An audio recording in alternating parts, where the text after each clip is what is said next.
Hello and welcome to a very special episode of MASHmouth, celebrating the 50th anniversary of MASH's premiere episode and MASHmouth's first birthday. I'm Vanessa. And I'm Ethan. Ethan, okay, so let's address the fact that my voice still isn't fully back because I blew it out at a concert. So I'm so sorry to our listeners. But also, it's the 50th anniversary of MASH's first episode. How crazy is that? That is crazy. I was thinking the other day how everything we've seen of MASH so far has been all before Jaws and Star Wars came out. Oh Think my about God. that.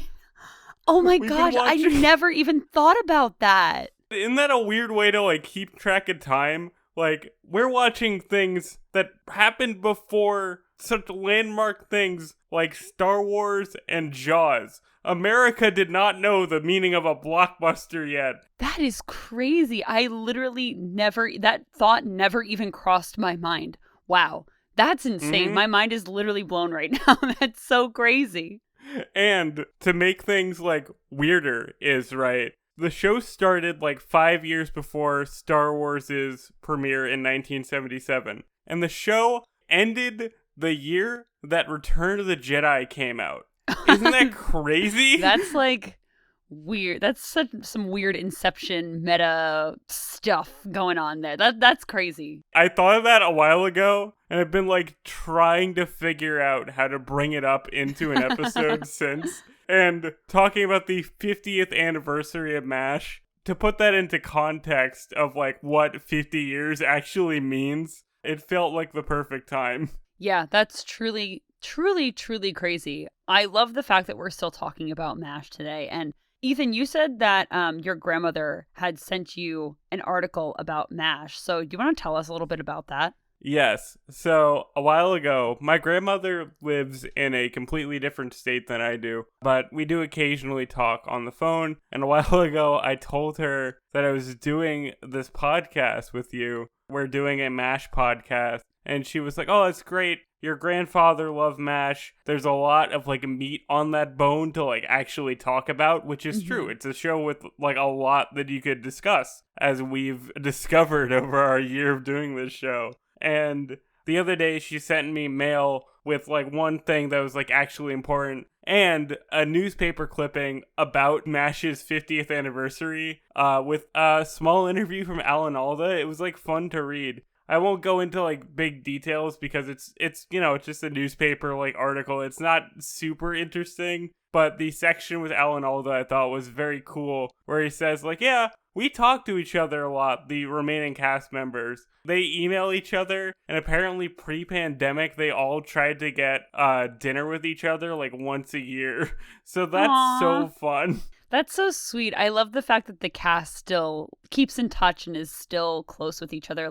I think that I sent you, I think it was a TikTok that Alan Alda did, and he was doing it with the actor who plays BJ. And it was this hysterical TikTok. I loved it. If I can find it, I will link it to our social medias. I'll post it. I don't think I watched that. I'm not big on the TikTok scene. I'll have to check that out.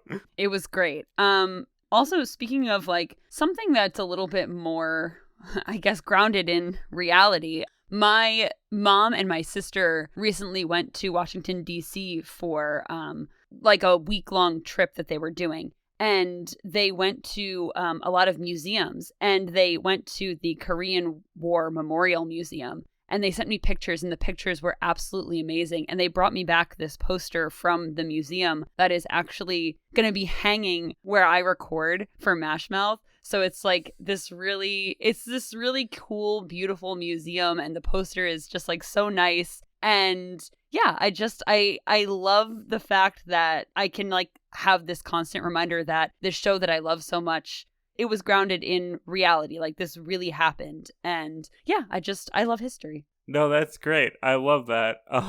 Since we've been doing this show a year, have you told anybody about this show, and have they had any fun responses? Well, I don't think many of my friends know, but my boyfriend, he didn't know what MASH was. He just knew that I was really obsessed with it. And then I I showed him the episode with Margaret getting really drunk, and he thought it was really funny. It was the first time he had ever been introduced to MASH. That's good. And he would like never watch the episodes, but he would listen to the episodes of the podcast. So I'm like, why are you doing this? But yeah, so he got introduced to it. That's funny. Shout out to my friend Jacob, who we shout out in every episode. Yeah. But he is our first actual fan of the show. He, I think, listens to every episode and will just text me random things that I like say in the podcast with like no context. And I always find it so funny because it takes my brain like much longer than it should to figure out like what he's actually referencing. And I love it. I love doing this show. I love that we get to just kind of geek out to each other and have some friends around us like actually listen to it as well. It's pretty fun. Yeah, and I think that one of our favorite things also in the course of a year doing this show is growing our audience and getting the feedback from our listeners is just so rewarding. I know we've talked about it in past episodes, but we have listeners who write in periodically. Some, like our number one fan, Joe, he writes in all the time. And it's just so great to hear that we can like share this collective TV show that's so old but still kind of like going on. And I love that. I love it so much. Mm-hmm. It's great. There's so many like Instagram fan accounts that like follow us that are Hawkeye and Radar like related. It's so funny to me. Anyway, do you want to start talking about like what this episode's supposed to be like centered on? Yes, absolutely. We're not going to just be gushing about MASH for 30 minutes. We actually have something we're going to be talking about, which is this 30th anniversary special that was aired on Fox at the 30-year anniversary of MASH's, I think it was their premiere episode. And it was this great, like, little retrospective with the cast and the original writers, and it was this really amazing insight on the production of the show and the filming of the show and where the stories kind of came from. And I can't tell people where we watched it because we may have watched it through less than legal means. But you can find it. So much sketchier than it. You can find it on YouTube. We can't link it, but you can find it on YouTube. Yes. No, it's really cool. I don't know if I can talk about this now, but the version we watched had like commercials in the like taping that weren't edited out, and it was so funny to watch this thing from 2002 with these very 2002 ads. Like, there was an ad for, like, the finale of The X-Files and, like, The Simpsons finale and all this stuff. And, like, how Wendy's has salad now. And I'm like, oh, my God. That is the most 2002 commercial that I could ever picture in my life. Yeah, it was honestly great. It was very nostalgic and very funny. Just, like, the whole recording was great. But again, go find it on YouTube. We won't be linking it, but go find it. It's worth the watch for sure. So that's what we're going to be talking about in this episode. So I wanted to get right into it, and they talked to the cast and then also Larry Gelbart and Gene Reynolds. And they talked about kind of the inception of the show and pre-production and stuff like that. So Ethan, did anything about that particular part about their writing and the inception of the show kind of stand out to you? Well, first of all, I have to say that seeing all of the cast together 30 years later, obviously it's been 20 years after that now, but seeing everybody together and they're all like older, but they all like look good. It's so funny to me because when I started watching MASH long before we started this podcast, I was charmed by Alan Alda as Hawkeye so much that for a while I was like, oh, I don't want to know what this like young, handsome guy looks like as an old man these days. So I didn't Google Alan Alda at all, and I feel bad for that, because he's holding up, man. Even in his, like, 80s, he looks fine. But anyway, this part was super interesting, because they talk about how, like, MASH was born out of, like, Fox wanting to do a war show, and then the movie came out, and they decided to make their war show based off of, like, the MASH movie, rather than the movie was really successful. Let's make a TV show out of it. they always wanted to do something about the war, which even one of the producers, it might have been Larry Gelbart or Gene Reynolds, saying like, that felt kind of distasteful because it was like right in the height of the Korean War. But the like movie showed them that they could do it. And I thought that part was really interesting.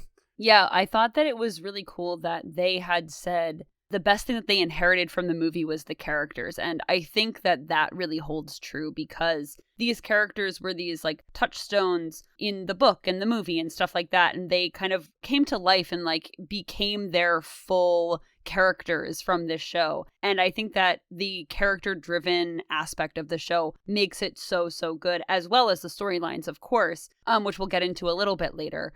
But yeah, I think that it was just really interesting that they were like, okay, we can work with these characters and we can put them in like a really interesting spot. And I liked that a lot. Yeah, and I have to shout out Mr. Larry Gelbart, absolute legend. He, at one point, was talking to one of the cast members. It might have been Father Mulcahy, I'm not sure. This is the one, like, line that I took note of. And, you know, somebody receives, like, the script for it, and they say, like, oh, I never heard of Larry Gelbart. And Larry Gelbart shoots back, like, oh, well, you never heard about who wrote the Bible either. What's funny, in this section too, speaking of William Christopher, who plays Father Mulcahy, they said that he improvised his entire audition for the role of Father Mulcahy, which is so funny. I didn't know that. That's amazing. And then later on, this is a part of the show that we have not gotten to yet, and I have not seen, but apparently it becomes like a running gag in the show where people, like, on set, like, in the MASH TV show, will do impressions of Father Mulcahy, and I think that's the funniest thing I've ever seen. Just doing his, like, little lilt that he does. Like, that's how you know they're, like, really friends, if they're, like, incorporating impressions of the guy in the show. I love it. That is, I think, one of my favorite episodes of MASH in its entirety. I love that episode that they showed. I can't wait. One thing I do want to note is I knew this going in, but it was really funny to have it reiterated that because they were on the soundstage, or because they were on location, like, you know, outside and whatnot, it was so cold the day that they were filming the first episode. And I knew that there were times when it was really, really cold on the set of MASH, but I didn't know that it was really cold the first day that they had recorded. And if you remember, they were all in like summer clothes. Yeah, so I thought like Hawaiian was shirts hysterical. and whatnot. That was fantastic. And then one thing that really got me about this little section was about Gene Reynolds and Larry Gelbart's writing process. And that they said that they didn't really feel like they hit their stride with MASH until Sometimes You Hear the Bullet. And that was episode 17. So I really think that that kind of accounts for why the first half of season 2 was so like hard hitting like that episode, because they were kind of building off of that momentum. So I thought that that was like really interesting insight for like the stuff that we've covered already in season 2. Yeah, no, it was super interesting to hear them talk about the political kind of commentary that the show would do and how they never considered it to be a sitcom. It was a show. We've been saying this for like a year, but it is kind of neat to hear, like, the, the people who made the show actually talk about it. Because I don't think I've ever seen Larry Gelbart before today. I know he has, like, an IMDb profile picture, but I had no idea what, like, the man sounded like. So it was very cool to watch this and have them, like, actually go into, like, yeah, we did a lot of things. And they're not wrong. They did a lot of things with MASH.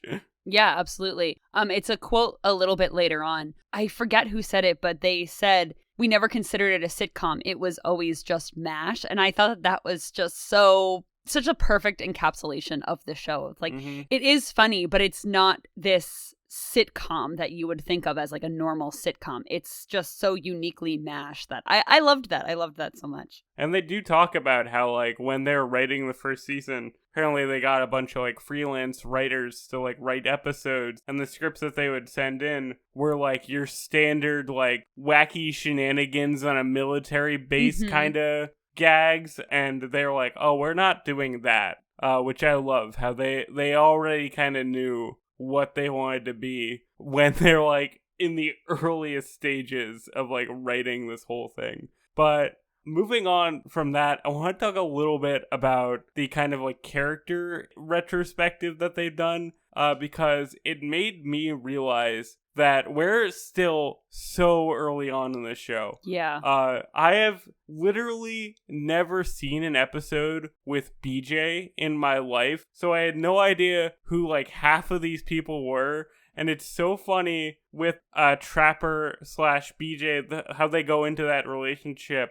I've only seen the era of the show that is like the weird era before they got like the real main guy in. This is still like the prototype kind of before the guy who takes on the show for like 2/3 of it. That I wanted to ask you too. Did you feel like excited to get to these characters who were in it for sometimes like more of the show than the original characters were?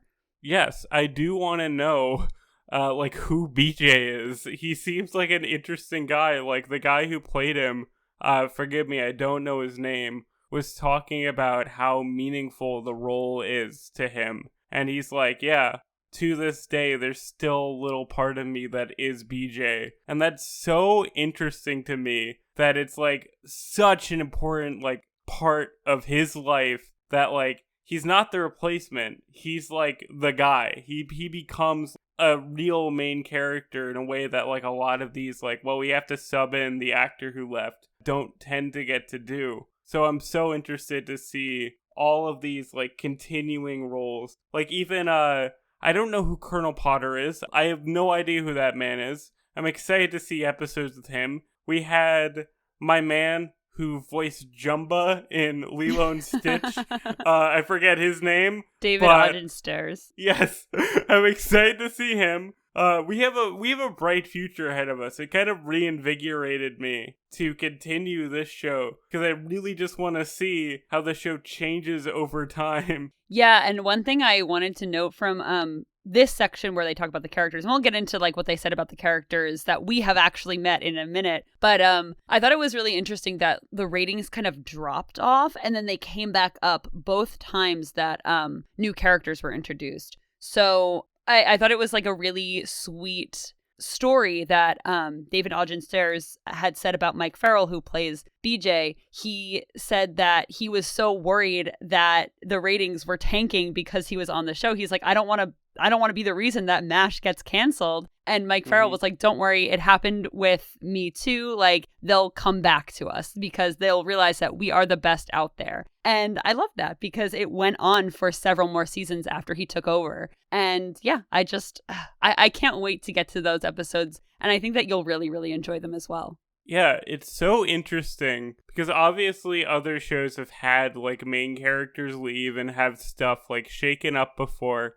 But normally that happens like towards the end of the show's run, not in what is relatively still the beginning. So like, yeah, having those like ratings tank and then come back is kind of unusual because usually when that happens, it's like, oh, well, the ratings tank, nobody likes these new guys. We're just going to end the show at like season 5 instead of continuing on for, half a decade longer.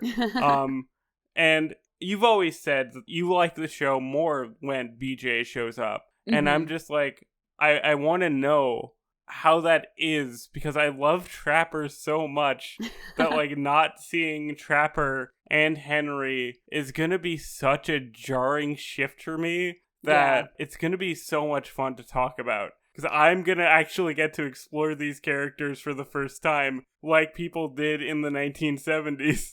That's so fun. I'm really excited for that. But speaking of Trapper as well, I want to get into the characters, like, because they went through each and every character that was a main character on the show. And I loved that. I thought that it was really, really funny. This one story that Wayne Rogers and Alan Alda were telling was that they would redo the scenes together to figure out what they could do better next time, even though like they weren't refilming, they were just redoing them together. And I thought that was so cool that they were like they were dedicated to the show and these characters, and I loved that. Which is insane. The idea of actors like caring that much that they redo their whole scene after it's like been printed on film, like that's how you know they like were in this. And they even make a joke about how after Wayne Rogers leaves the show, he would come back and redo scenes that that they just did, which is great. Because especially when characters like leave the show or whatever, you're always like, oh no, was there bad blood? Do they not like each other anymore? But having like jokes like that, granted, it's been 30 years since the show started at the time of them filming this, so you know they had time to like work out their differences if there were any. But it was so funny to have them like joke around like that and be like, yeah, even after I left, I was still in the show. I thought that it was also really funny when they were talking about Hawkeye, because this is the first character that they talked about, of course, because he's, you know, the main character of the show. I thought that it was great when they were talking about how Alan Alda kind of just was Hawkeye. I think it was Larry Gelbart said that he did not have to give Alan Alda stage direction basically at all in the first 4 years of them doing the show, because he just kind of became Hawkeye. He didn't think about it. He was, even though he said he was very, very different from the character himself, especially in the early seasons, he just fell into the role. And I loved that, because you can see that authenticity on screen when Alan Alda is playing Hawkeye. It was so funny to hear Alan Alda talk about how he was uncomfortable with being a womanizer. Because we always joke about how he's a feminist king. But I guess he is, if he was like, I don't know if I want to be this, which is great. And how he talks about how when people would ask him about Hawkeye, he wouldn't answer them because he doesn't want to think about the role analytically. And I'm like, oh, that's so great. I know that so many actors are so like willing to talk about literally every part of the acting process that he's like, no, if I intellectualize it, I won't be able to do it as well. I'll be thinking about how I'm doing it, which is great. I love that. Yeah, I really liked that too. So one thing also that I wanted to talk about was Henry's character. And I really liked, I think Larry Gelbart said it, maybe it was one of the writers said it, that he wanted Henry's character to be the character that was opening a door funny instead of opening a funny door, which I thought was just like the perfect embodiment of Henry's character. Yeah, I love that. When they cut to the interview with McLean Stevenson, he's like sitting on a golf course or something. Like, it was really funny to see. But yeah, I love how much like reverence they still gave to Henry. And this is big spoilers for like where we're actually at in the show. But having them talk about Henry's death and how impactful it was, it made me legitimately sad of like, oh yeah, that is coming. Fun fact for anybody listening to this show, I watched the first 3 seasons or so, got to the finale where Henry doesn't make it back home, and it hit me so hard that I was like, well, I can never watch this show again. And I didn't until we started doing this show now. Another thing about McLean Stevenson playing Henry that I thought was so sweet was that he always wanted reassurance that he was doing a good job. And I thought that that was so sweet that he was like, was this okay? Like, was this what Henry would do? Like, all that kind of stuff. And I really liked that. I thought throughout this whole thing with all the characters, I felt like their dedication to the roles was so palpable when they were talking about it. And you could tell that they had so much fun, like just a ton of fun doing this show. Like Loretta Swit, I think, says, of course they're close to each other. They were huddled in the cold for, 11 years together. So everybody who's on a TV show always says like, oh, we're like a family. But I feel like if you're on a TV show 50 years ago and you apparently do still email and like go to dinner together, like you really did forge a bond with each other. That was another thing that I was thinking about too, was when they were talking about the first season and how like poorly they were treated basically on set because they were like, they had no budget for the show and they were in like really grueling conditions. it built like the camaraderie between the cast of like, it made their on-screen chemistry better because they had to like bear the elements with each other, and I thought that was very, So very funny. funny. The fact that the security guy that Alan Alda talks about didn't recognize him for like 4 years is hilarious. I loved that. That was so funny. Speaking also of Margaret, I thought that it was fantastic. So they had interviews with Larry Linville as well. And he said that the scenes that he did with Loretta Swit, they had to like bite their tongues so hard. He said that their mouths were like chewed up and raw at the end of filming because they were trying not to laugh because they would have to say like the most ridiculous stuff to each other. And I thought that was so funny because we have mentioned in episodes like, oh my God, they're talking like so stupid to each other. And the fact that they were also, like, having to bite their tongues to not laugh at how ridiculous their characters were being was so funny to me, and it makes those scenes so much better. I love seeing Larry Linville here. Just how different he clearly is from Frank Burns, and talking about how, like, dumb and weird Frank Burns is. It was so great. I loved it, truly.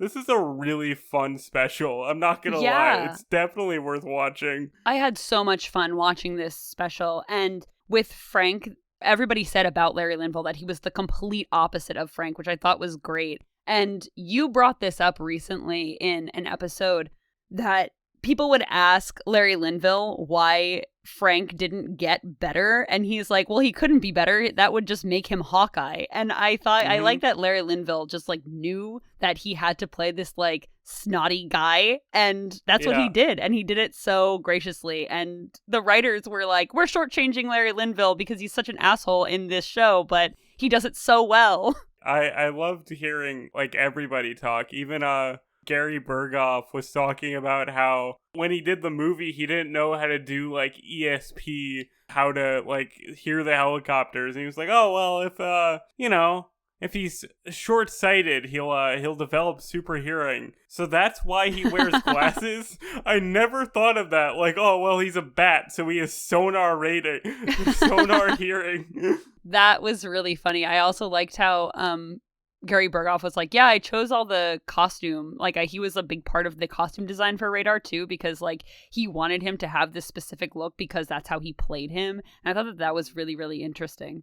On the note about Gary Berghoff, too, the outtakes that he did with Alan Alda that they featured in the special were so funny. It was hysterical. I was on the floor just dying.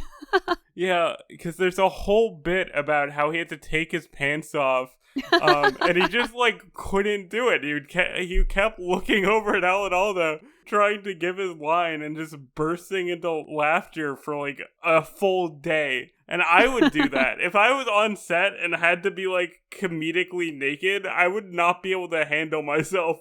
No, I know. And I can't wait till we get to that episode because, like, that's all I'm going to think of now. Just all the takes that didn't work.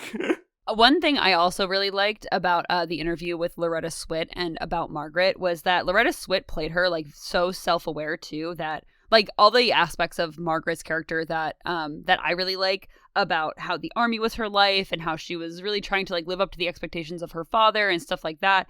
Like she knew that, and that's how she played her, especially in later seasons. And I really, really enjoyed that. And then Mike Farrell also said how Loretta Swit and Margaret were like this perfect combination of so many things of like intelligence and like sexuality and stuff like that. And I loved that. I loved that even though like she was very much like objectified in the first like early seasons, her character is still like part of it. Like she is still the main cast, and like she has nuance and like all the good things that the male actors bring, she also brought. And I just really, really appreciated that, of course. Yeah, we've seen Margaret kind of already be given a little more depth, but as the show goes on, I am very much excited to see kind of Loretta Swit take more control of the character, make her less of like the dumb, naggy broad that she was.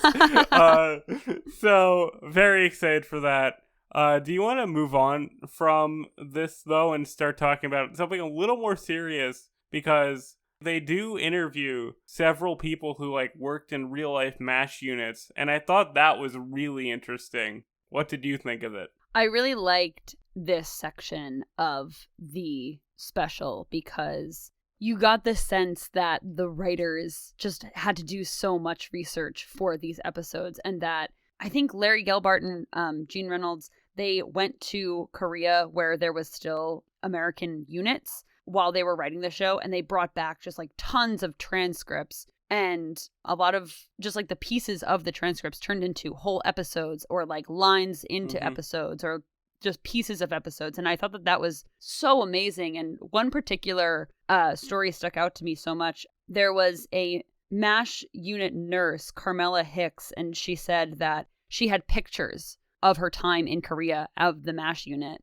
and she would show people, and she said that people would tell her, oh my god, this looks exactly like the show. And I'm pretty sure that they showed the pictures, and I literally couldn't tell if it was from the show or if it was the pictures that she was talking about. It was insane. And a lot of people who were there in Korea in the MASH unit said that the show and the OR scenes and just the chaos was so real, and that it was uncanny how real it was. And I was like, wow, that really put it into perspective for me that they were setting out to accomplish something with this show, and clearly they accomplished it. It's something that's very authentic, and I really thought the section was very cool, because when the like commercial announcer guy is like, oh, don't go anywhere, we'll be right back, we'll have more stories after the break, or more war stories after the break. You know, I thought that'd just be more stories about, like, making the show, like, jokingly calling them war stories. But when the section was, like, legitimate interviews with, like, legitimate veterans, I was like, oh, this is a tone shift, but I'm here for it.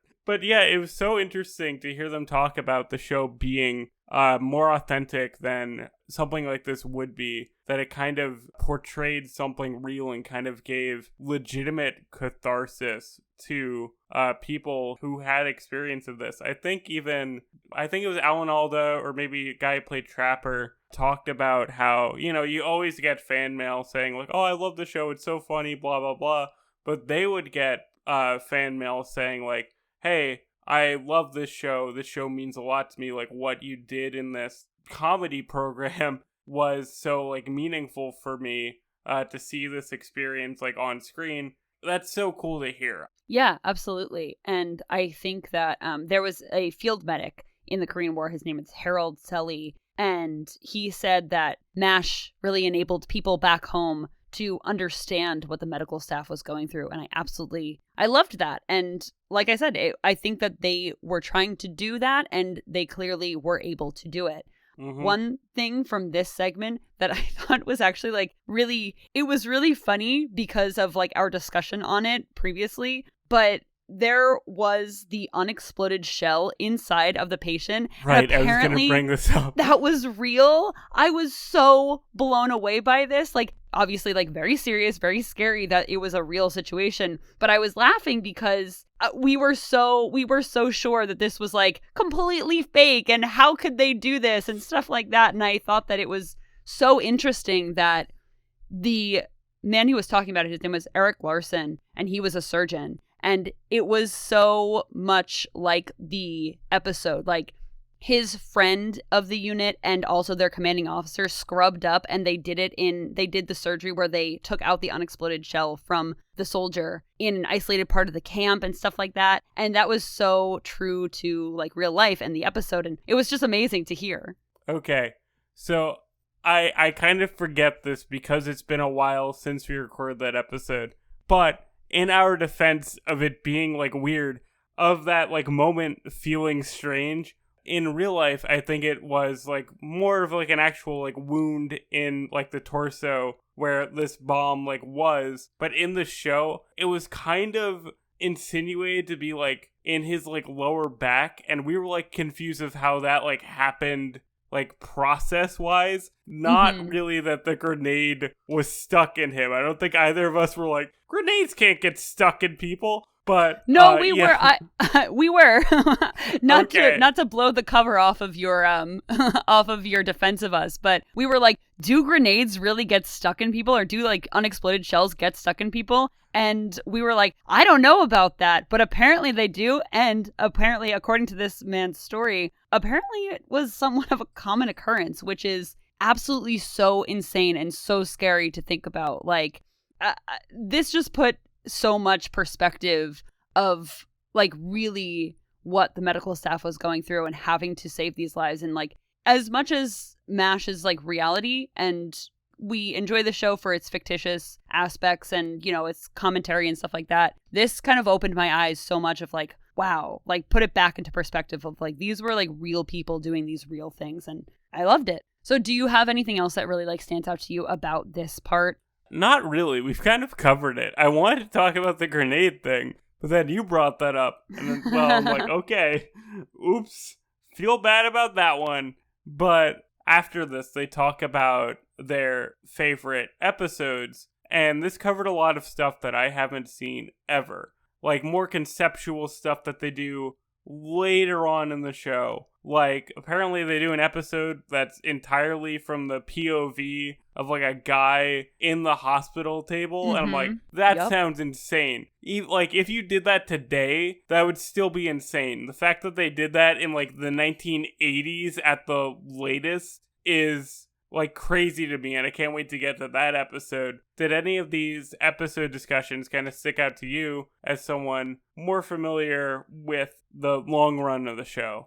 Yes. So I, of course, remembered all of these specific episodes that they were talking about. I don't want to get too much into it because, like, I think that we'll discuss them when we get to it. But I just really liked how the cast was so happy to be part of this new and innovative way to tell stories, because all of the episodes that they had really liked and they cited as their favorite episodes were really innovative for like TV episodes. And like you said, I don't think that a lot of this stuff would even be done so much today, like having like an in-person like interview with an actual news anchor. That was crazy too. Yeah, it's like super innovative, I want to say. Like, I keep coming back to that word because that is what it was, and they were still getting the point of the story across, and the characters were still in character and stuff like that. And I really liked how everybody just seemed very happy to just be a part of that and change TV for the better and change storytelling on TV for the better. I keep saying it, but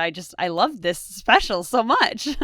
I'm so glad that you enjoyed it. But yeah, it was super cool to hear them talk about how they become more conceptual with the show as it goes on. And how doing these like creative episodes where like they're pushing the format, like kind of reinvigorated everyone to be like, okay, we're making like good, interesting TV, even though we've been on for like, call it 9 years, we're still doing something new. And like, that's so cool. A lot of shows today like try to do these like cool concept episodes, but they don't like necessarily earn it. Because just so many shows don't have this kind of, like, runtime and space to do that. But the idea of, like, these guys coming in a decade into the show, still being excited to do these new, interesting episodes is, like, really cool to me. I am so excited to see that interview episode that they talked about. And it was so funny that they were like, we don't know if America's going to go for this. They might all run to their TV sets and see if they're accidentally on black and white set or like whatever. It's so funny that like that was a legitimate concern for them. Yeah, I know. I loved that. It just kind of showed the sign of the times a little bit. And I thought that was very cute. So now, of course, like we're at the end, and Mike Farrell, he didn't really like host it, but he did the intro and the outro for the special. And he said something that really just stuck with me. He said, MASH may have ended in 1983, but the children and grandchildren of our original audience have seen to it that the show has taken on a life of its own. And that's so true, especially like with what we do on MASHmouth of just like, sorry, it caught in my throat. Of deconstructing each episode and just going through it meticulously and just enjoying it and whatnot. And we're so young, like we would have never seen, obviously, the first era of the show. But it's like weird to get sentimental over the show, but it's just nice to know that it's had an impact on several generations. And it is so cool not to turn this into something about ourselves, but it is so cool to do this show and to see that there are other people who actually still care about MASH pretty deeply. Like, when we started this, and we still do this purely as a hobby. We've made no money doing this so far. But when we started doing this, it's entirely for ourselves. We were like, yeah, 4 people are going to listen. And we don't have like crazy numbers, but we have more than 4 people. And that's so exciting to me that like there are people out there like want to hear people talk about MASH and they stumble onto our dumb show doing it. And like we said at the top, it was like the people who message us and we can just share in this love of this show. And it's like transgenerational because I still talk about this show with my mom. When my grandmother was alive, I talked about it with her all the time. Your grandmother sent you that newspaper clipping about the show. Like, she knows it. It's such a fun thing. And I'm so glad that everybody likes to celebrate when MASH hits those milestones of like the 50th anniversary and stuff like that. So thank you so much for being here to spend MASHmouth's first birthday and also the 50th anniversary. We love it. Yes. Thank you all so much for listening. It's so fun. And happy birthday, MASH. You're 50. That's crazy. We're going to hit the North Korea 100 years ago from the first episode. Not too far from now. That's kind of weird. Yeah. That's crazy. I think that we've like hit it to like we beat it to death and that we love MASH. So, just to wrap up, we'd like to give thanks to Jacob Faribalco for being our technical consultant, Melissa, my sister, for cover art, and of course our listeners. We've went on about it for enough time now. Our music, social media, and contacts for the show are linked in the description as always. And join us next week for another episode of MASHmouth. Goodbye, farewell, and amen.